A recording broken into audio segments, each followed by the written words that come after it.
we live in a society which is massively polluted. Okay, Mm. with that, comes a lot of issues. It it just kind of gives you that instant gratification, yeah, from being, good and consistent, than you get from being brilliant and inconsistent. What's your advice for young people?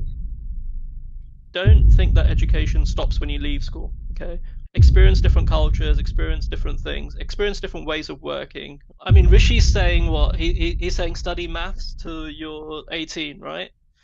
Okay, so I would go back to Rishi and I'd say this.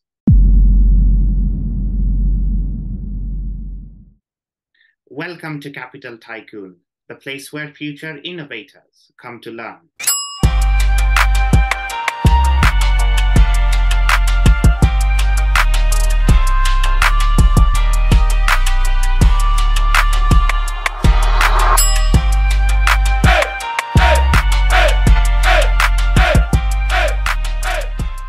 My next guest is a digital transformation specialist, helping companies deliver all things digital.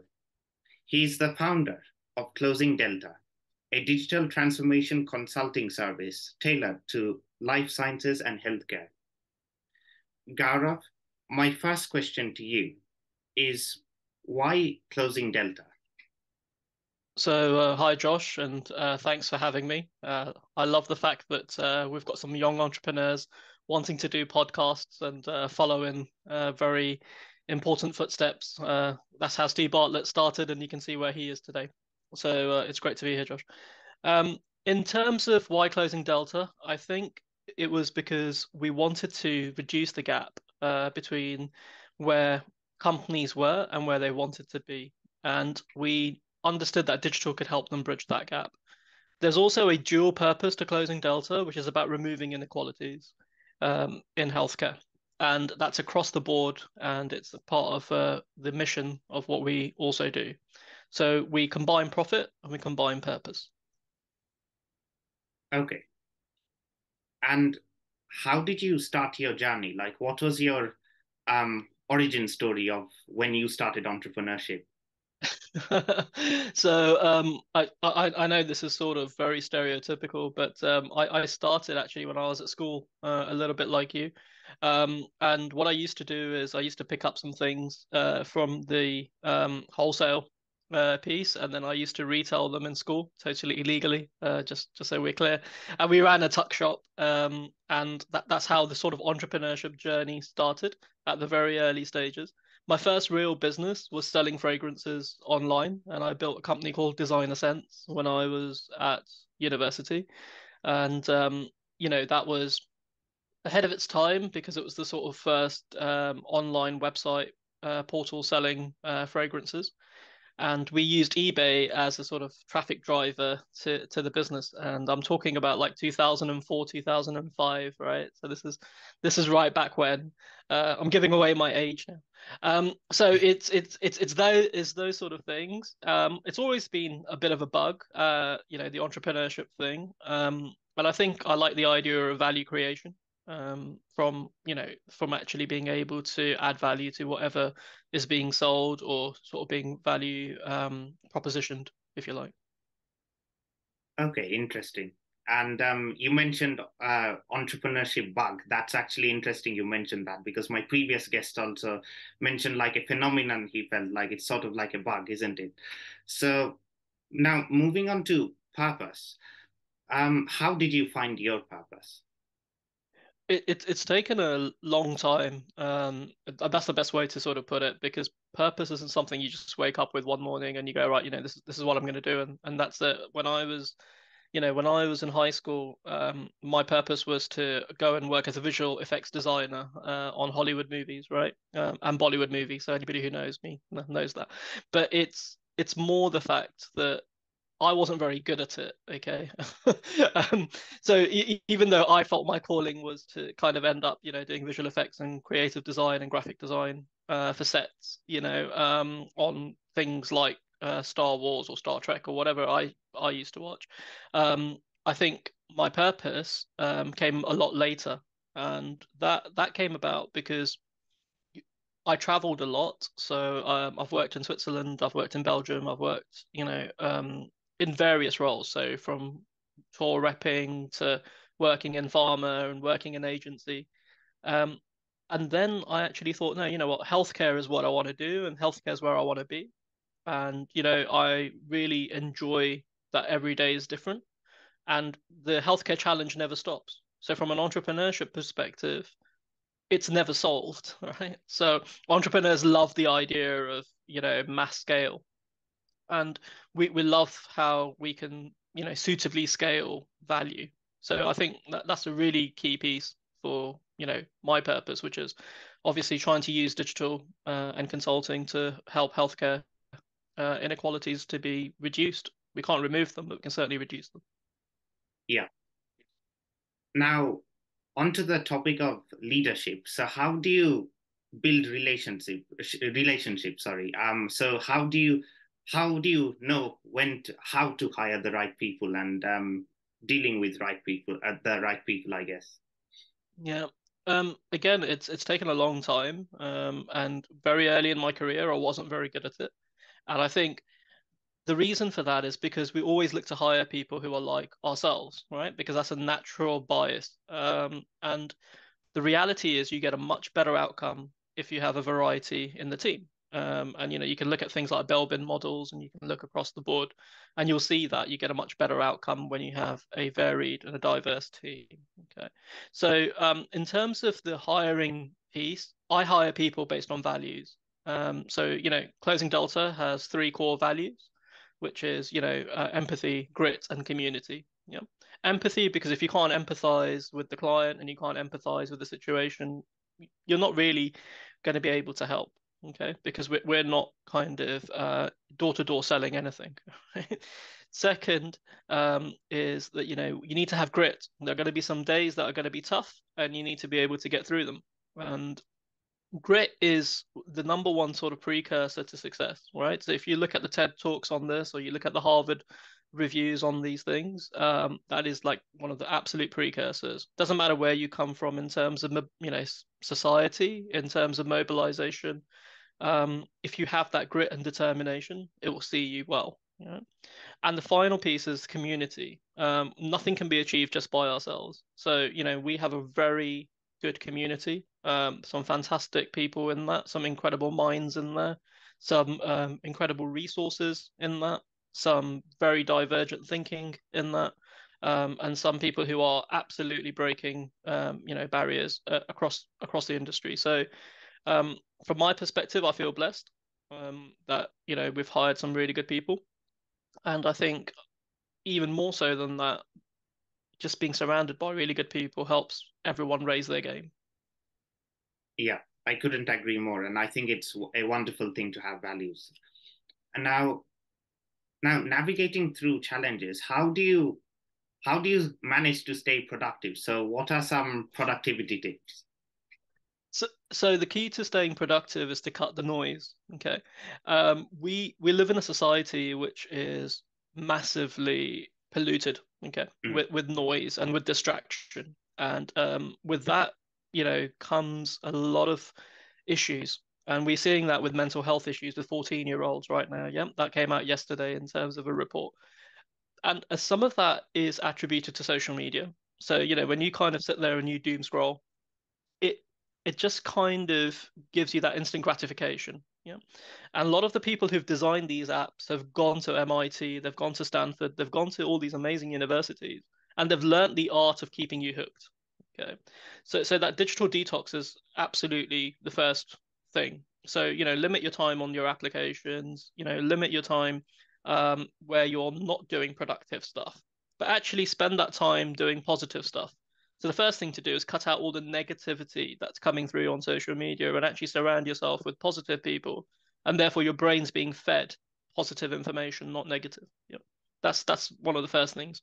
The second thing is look at where you're spending 80% of your time to generate the 20% of your results, right? So the Pareto principle.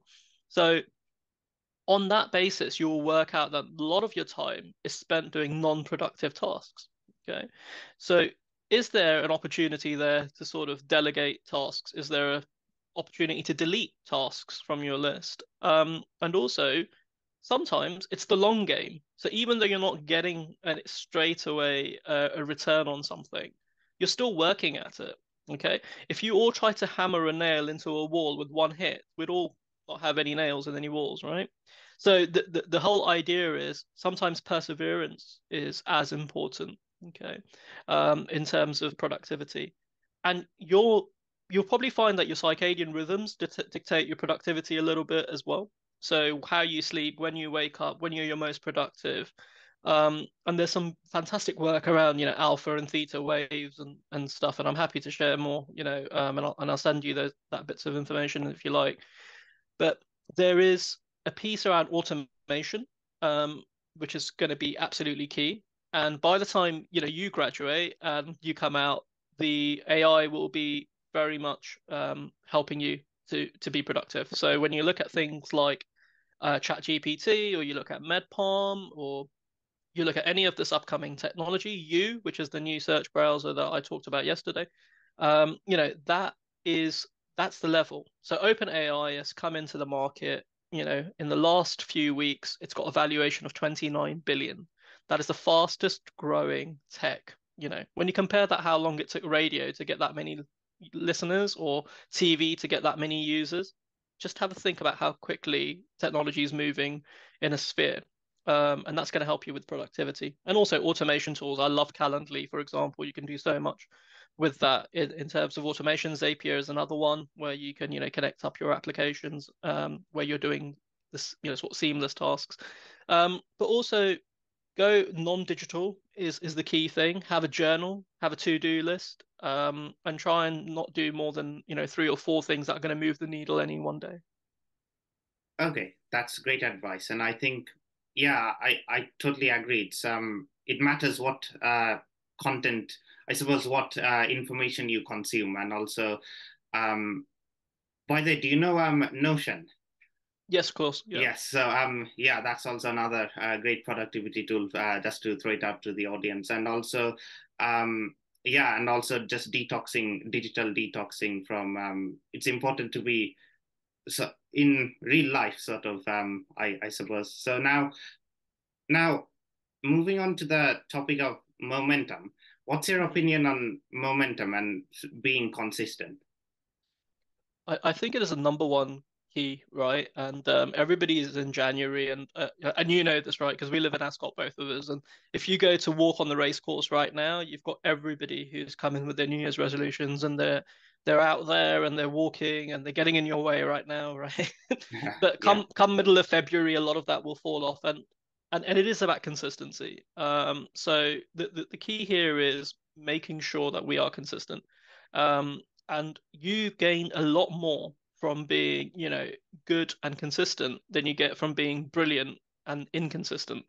So I think, if there's one thing I would say is get into routines, get into rituals, get into habits. I mean, I'm a massive fan. Everyone knows this. I'm a massive fan of James Clear's work and Atomic Habits.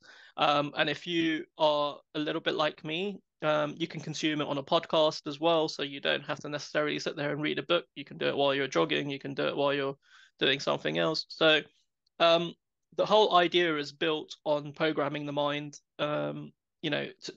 to install good habits and also being able to deprogram the mind to get rid of bad habits.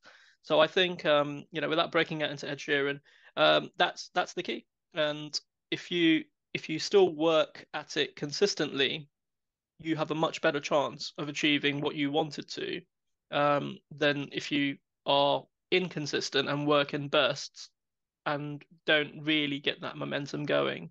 Switzerland's a classic example of an economy that's built on consistency, grows 2.5% every year since the last time they went to war in like 1200 or whatever it was. So I think that's the key thing.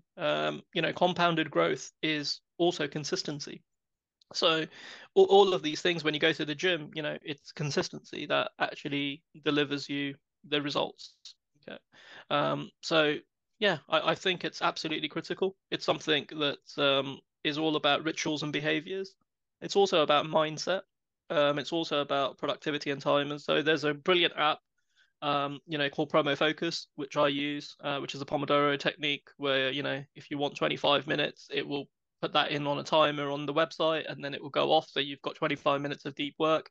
And Josh, you know this, if you go onto your phone, there is a focus mode as well. And that Yes, allows you to focus. So I think, yeah, it's key. The focus and the consistency is what yields the results. true. Now, going back to the topic of pharma, what made you move into pharma? Accident. So it was really weird actually because I came out of university and this is a true story. And Josh, back me up on this. This is another Josh, one of my business mates on Global Sports Limited, right? And um, we were studying business management and marketing at Brunel, and we went well I went for an interview at Unisys, and I had that sort of like arrogant streak, like, yeah, this is going to be fine, no problem, and they gave us the assignment and the assessment for the gap year at that time, right? So it was a placement, and that moment when you get humbled. And I just looked at it and I went, "Mm, I can't do this," right? And this is like Unisys at that time. It was incredible. And it was all about coding and syntax and all this stuff, and I just didn't understand it. Anyway, sort of like cut a really long story short, I went into a sales background. My background is actually retail. Started my career at Marks and Spencers and did that, when I was 16 to 21. Then went into work into fashion, which was just insane, right? Milan, Paris, it was cool. And then kind of came into sales. So worked for the Seat car dealerships. So that's part of the Audi group. So it's one of those ones where sales was always a sort of calling, and I really enjoyed it. But I really enjoyed the marketing aspect as well. And then GSK were hiring on their program then at the time in Uxbridge at Stockley Park. I applied, and I think I had about 6 rounds of interviews, and I got the job. So, yeah, that's how the career started, and that's how I joined pharma in a sales capacity in the first instance, selling into pharmacies. Okay. Now, talk about digital transformation because that's something I actually don't know much about, and like simplify it for those who don't know. Sure. I mean, sometimes it can get lost in buzzwords, right? Mm. And everyone's a digital transformation specialist, right? But I guess in terms of very simple way to explain it is to actually use digital and technology to help, add value to a business. Okay, that's the sort of first core. The second piece is about gaining efficiencies using that technology. That's one part of it. But the big part that people miss, and this is the reason that some digital transformations are successful and others aren't, is that you have this something called the brilliant jerk syndrome. Okay, so you have some people who are incredibly good at digital in an organization and they steam ahead, okay? But the rest of the organization doesn't come with them because they didn't take the people with them, they didn't upskill them, they didn't build their capabilities, they didn't actually take them on the journey with them. Right? And those organizations, that's where digital transformation fails. So people and taking people on that journey and upskilling them and growing them is a massive part of digital transformation as well. So not just the technology, not just the platform, but the people itself. Okay. What have been your hardest moments in business? Uh, I think the hardest moments in business are the ones where also gives us the greatest opportunity. Okay, so let me sort of give you a concrete example. So we had a client whose payment terms were 120 days. Okay, and that was after the project completed. So say, for example, you started the project in January, you complete it in April, 120 days later, that payment would land. Okay, so when you're a small business, your cash flow is king, and you need to be ensuring that your cash flow is coming in, and therefore you are able to invest into the next phase of the business, right? But because that happened, I had to find creative ways of being able to bridge that gap in that time frame before that money essentially landed, right? So from my perspective, that piece was quite a hard learning. And now, we work on 30-day payment terms with most of the clients because that's what makes sense. And we have people to pay out. We've got developers, we've got, designers, we've got project managers, we've got all of these people that work with us. And it's their livelihoods, right? Because it's their mortgage, it's their kids, classes or whatever it is. So from my perspective, that was probably the hardest thing. The other thing that I found really hard was, again, I'll go back to the word noise, but I don't know how many LinkedIn in-mail messages that I get with, people offering me services when I've specifically said, like, please keep my LinkedIn clear, right? Like, here's the email address to email if you want to get in touch with us. And I think the partners have found that too, in terms of the sort of like the spam levels going up, just because everybody is trying hard, but they haven't really qualified us. So that's the key skill. If you can qualify the right prospect, then it makes sense. Like, we had one person trying to sell me digital agency services without actually looking at the fact that we own a digital agency, right? So it's one of those ones where we go, actually, it might be better if you wanted to sort of collaborate with us and you sent me, a one pager to say, hey, I've got some freelance capacity. Would you like to take that on within the agency? That's a different conversation than saying, we can do this. And we're like, yeah, but we also do this, right? So we're not going to go and compete against ourselves. So yeah, that was hard. And I think the hardest thing sometimes is when people move on. So when you've had people who've moved on from the organizations, I think historically I found it quite difficult when I've had to move on. So we've tried to make that process really sort of seamless at Closing Delta. If you've done a great job, then we'll tell you that, you've done a great job. If there's areas of development, we'll develop you. And if you've got aspirations that are outside of Closing Delta and it can still work within the confines of what, we need it to work in, that is also allowed. So say, for example, you were to join us, Josh, right? Then you would still be able to work your 4 days a week wherever you wanted, and you're committed to 1 day a week at Closing Delta. That's fine, because we understand people want to build their dreams alongside their jobs and their businesses. I know so many people who've got side hustles, right?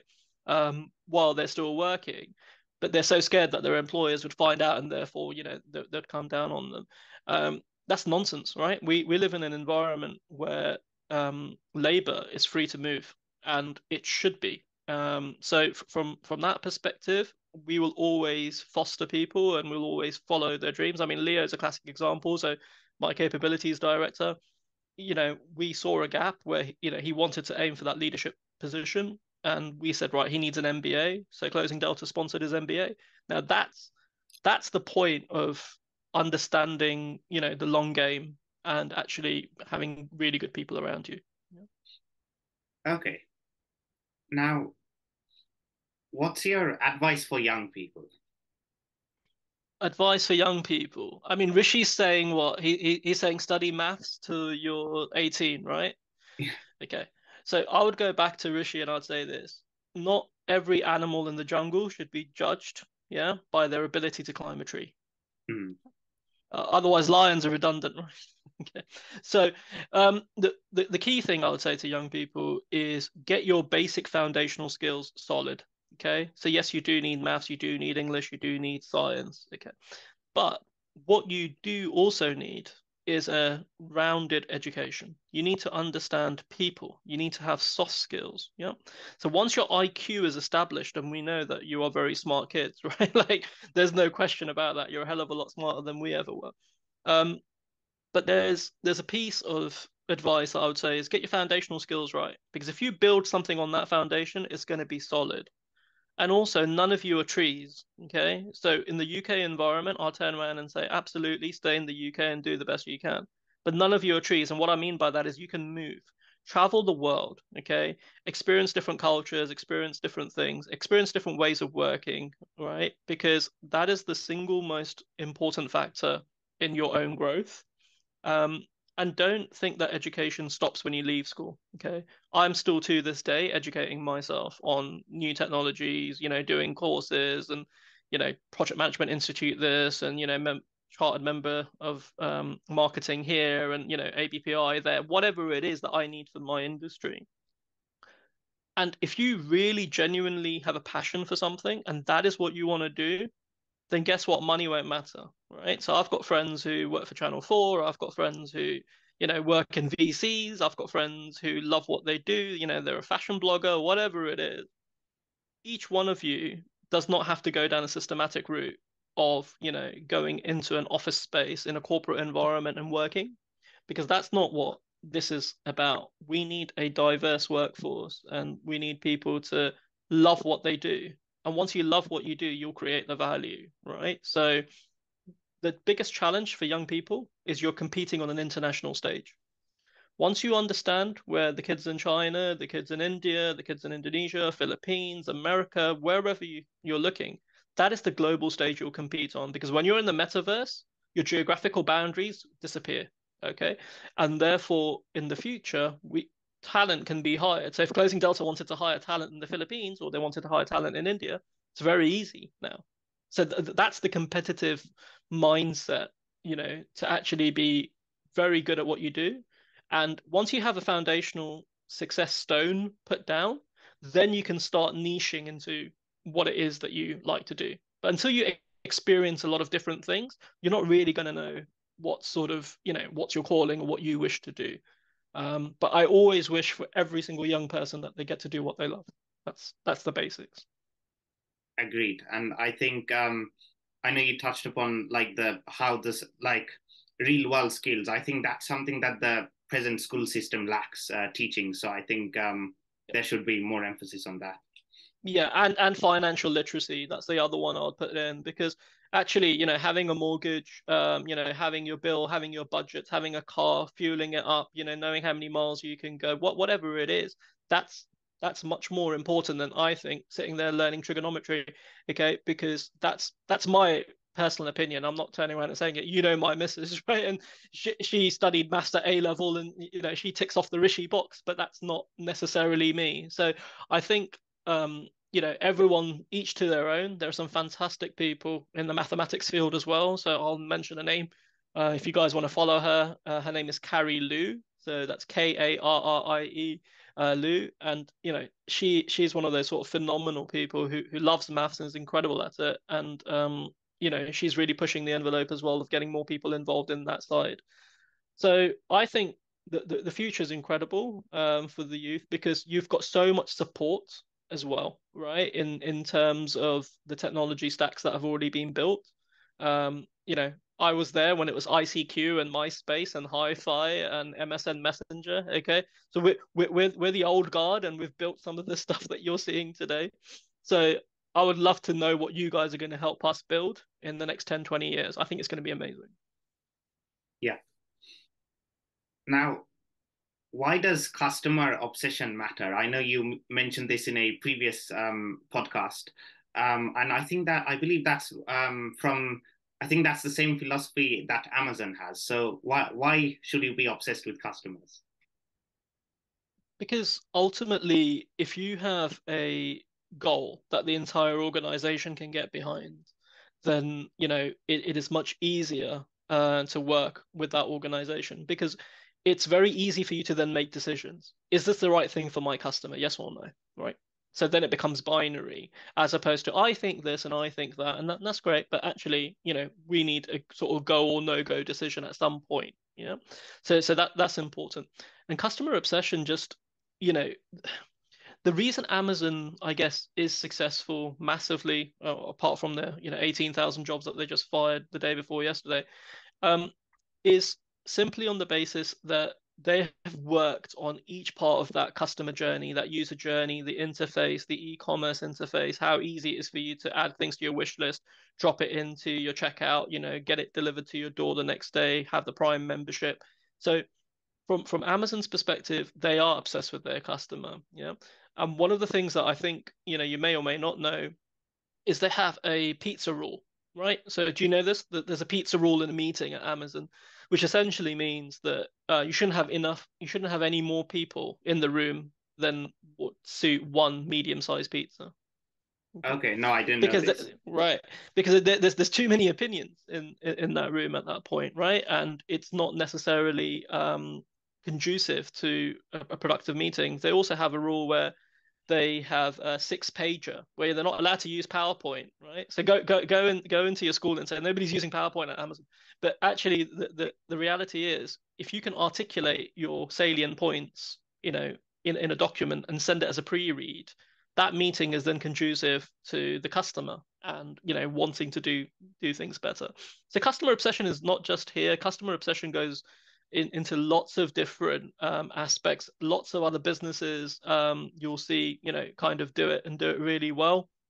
So there are examples, so many. I think if you look at what Nike did in terms of building the shoes for people who couldn't tie shoelaces, that came from a concept which was obsessed about the customer. Right. They wanted to be able to cater to that market. They put an innovation fund together. They got it done. And if you ever get a chance, read the book. It's called Shoe Dog. So I think there's lots and lots of these sort of examples of companies where they have been obsessed with the customers for the right reasons, and they've delivered it. And I think I look at companies like John Lewis as an example of really good customer service and the way that they've maintained it all these years. So yes, I think there are lots and lots and lots of good companies that become customer obsessed. Obsessed is usually a negative connotation, right? Like if you get obsessed with something, it's terrible, right? But actually getting obsessed with the patient, for example, in our scenario in pharma is really good because what we want to do is deliver better outcomes for them. Yeah. So whether it's, access to medicines, whether it's adherence to medication, whether it's, better outcomes just in general for that population, all those things actually help society. They move things forward. So yeah, customer obsession is a big part of how we think. It's the mindset. Interesting. Now, intention. I think this is something else you mentioned in your previous podcast. What do you think about intention? Why is it important to be deliberate about your time? I think intentional, because if you're not intentional by its very definition, it's going to be vague and it's going to be a little bit sort of scatterbrained, right? And I think somewhere along the lines, I must be somewhere on the spectrum. Okay, I think we all are, because it helps us to think differently and we deliver, sort of out of the box solutions for things. So being intentional in what you want gives you a much better chance of achieving it. Okay. So for example, whether it's a revision plan or, whether it's a project plan or whether I'm, launching a brand or whether we're managing, a geographical expansion or whatever it is, if you're intentional, as in what you want to achieve, you can work backwards from it. Okay. It's a skill that I actually learned when I studied history, is to actually have your conclusion and then work backwards to justify why your conclusion is your conclusion. Yeah. And then you can break it down into steps. So for example, we want to deliver £1 million worth of revenue. We go, okay, then what does that look like for every quarter? Okay, then what does that look like for every day, for month? How many people do we think we need to deliver that? What does that look like? And so suddenly you break it down into manageable steps. And those steps are much more manageable than saying we want £1 million worth of revenue, right? Because that may or may not happen, but it's much more likely to happen if the intent is really clear and then we put the steps of success laddering up to it. So always take any sort of activity, be very intentional about what you want to achieve in the end. And sometimes it can be very open-ended, right? Like for example, with Closing Delta, I have a huge passion to want to improve eye healthcare in developing countries by offering eye camps as part of what we do. Now, that's totally open. Does that make sense? Like that can be going on forever and a day. It makes no difference, and it will add more and more and more value to the societies that it works in, right? So sometimes you can be intentional, but leave it really open-ended, have a massive vision around it. It doesn't need to be closed off to say, hey, we want to hit 100K or we want to hit 1 million or we want to, help 10,000 patients or whatever. We don't have to put a cap on it. You can be very intentional in your life to just want to make a difference and want to help other people. I mean, Florence Nightingale, classic example. Most people don't know this, but every hospital in UK has a Nightingale ward. Why? Because she understood, right, the difference between how infection spreads and managed to save thousands and thousands of soldiers' lives on that basis when they came back from the World War. So there's lots of examples of this sort of stuff where, purpose meets passion meets intention. And that's it, be intentional, because if you're not, then somebody else will chart your plan for you, if that makes sense. Yeah. So yeah, be very clear of what you want and what you don't want. Yeah, true. And I think it's important to have like your own North Star and like I suppose keep that in mind as you're working, because sometimes it's easy to like lack in motivation. So I think it's important to have that. Now, what does the future of closing Delta look like? I hope bright, but then I'll be stealing the line from Orange Business Telecoms, right? No, I think what we what we envisage is that we want to look at steady growth. We want to be able to help as many companies who help as many patients as possible. My ambitions are already listed. So I build in public, right? That's one of the things that you'll see on LinkedIn. I already kind of put out what we're going to do. So, we want to expand to the US, we want to expand to APAC. We want to continue to work with fantastic, like-minded, innovative, forward-thinking clients. And ultimately we will work to, you know, pivot the business where it needs to go to make as much impact as possible, right? So Closing Delta is built on three fundamental models, which is day rate revenue, which is our consulting arm, our partnership arm, and then on the basis of our sort of future investments arm. And I think where I would love to sort of see this go is that everybody that we're working with kind of grows, is successful, collaborates effectively, and we help as many people as we possibly can. All right, because helping patients, especially with the NHS on the sort of knees as it is, and remember Poonam as well, my missus, she spent 14 odd years in the NHS. She's worked at senior level. All of this kind of stuff really is very close to home. And I hate seeing it in the way it is right now. So if technology can kind of help in helping keep those patients out of hospital, keep people safe, keep people going, then absolutely. And what I'm really excited about is the use of artificial intelligence in healthcare, because right now, some of the stuff that we're seeing is so far removed from anything that I've seen in the last few years. Like the growth in that market of how you build molecules, and how quickly you can do it. So it's called in silico, so not in vitro. So you're not doing it in the body as such. It's you know, it's incredible. And I think that's a huge area that you'll see a lot of breakthroughs, whether it's in Alzheimer's, dementia, anything like rare disease. All of these things are exciting, and to be part of that is exciting. Hmm. Yeah, and it's fascinating how like you mentioned AI, it's like advancing and exploding right now, and like with you mentioned GPT earlier, so yeah, fascinating. What's Now, your thoughts on Chat GPT, Josh? so I think it's I think it's going to replace Google. I think it's much more advanced, and it's sort of like it gives more longer answers, doesn't it? So it's like more more precise as well, and it's just like I that day I told it to like write a song, say write a I play the tabla instrument, so write a tabla Yeah. tal, and it was able to do that. So it's like crazy. That's awesome, but also it's multifactorial, right? So you can actually ask it to do things in sequence. So you could ask it to go, right, I want you to run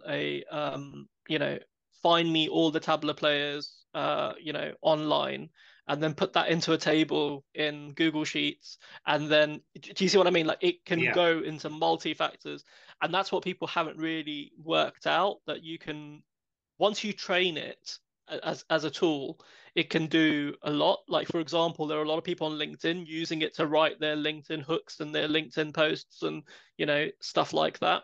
But Okay. there's also another AI product called DALI. So Josh, have you heard about DALI, the open AI image editor?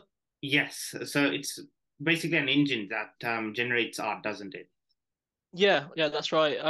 I think there's still some copyright issues associated with these things. I have no idea actually how that works. It's something I've got on my to-do list to take a look at.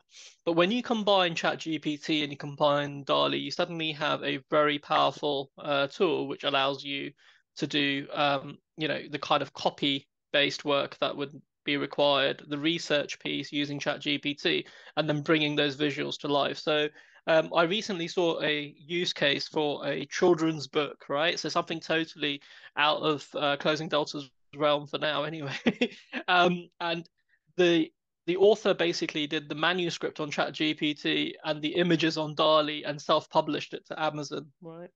And this was done within hours. Now, can you imagine how long that would have historically taken? So, this is the power of this sort of new technology in the AI space. Wow. Now, okay. Now we have a closing tradition in this podcast. So for every guest, we ask if they have one piece of advice or quote that they learned through their work or project. So what would yours be for the audience?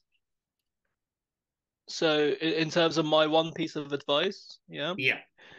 is to get your foundational skills solid, because once you build on a strong foundation, you're destined for success. Hmm. That's good advice. Now, where can people find you on social media? Yeah, so sadly, I'm not on TikTok, right? Um, but in terms of we're on Instagram, so you can find us at Closing Delta. We're on LinkedIn, so you can find us on Closing Delta there. We have a website which is www.closingdelta.com, and you can also find us on Clubhouse. And yeah, I think that's where we're sort of playing in this space. We're not everywhere. I haven't got a Discord community. I don't massively use Slack. So it's about being intentional, right? Where we want to be. So I think the best way to contact us is just, get in touch, DM us, and we'll see what we can do. I'm really keen on sort of building a scholarship program as well for Closing Delta. So people who want to sort of come in and help us sell our services, our products, that they have a right to do that. They don't need to go to university to learn that. So we're looking at seeing what we can do to build that academy as well. And yeah, fingers crossed. When you guys are all coming out and ready for the world of work, you'll see the Closing Delta sign and you'll be like, yeah, that's somewhere I want to work. Yes.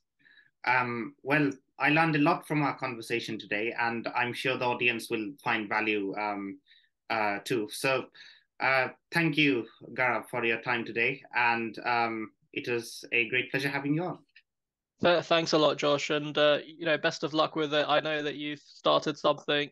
I know I'm not your first on this episode, but all I'll say to the youth is, it is incredible the world that you're kind of coming into. Don't follow the negative press.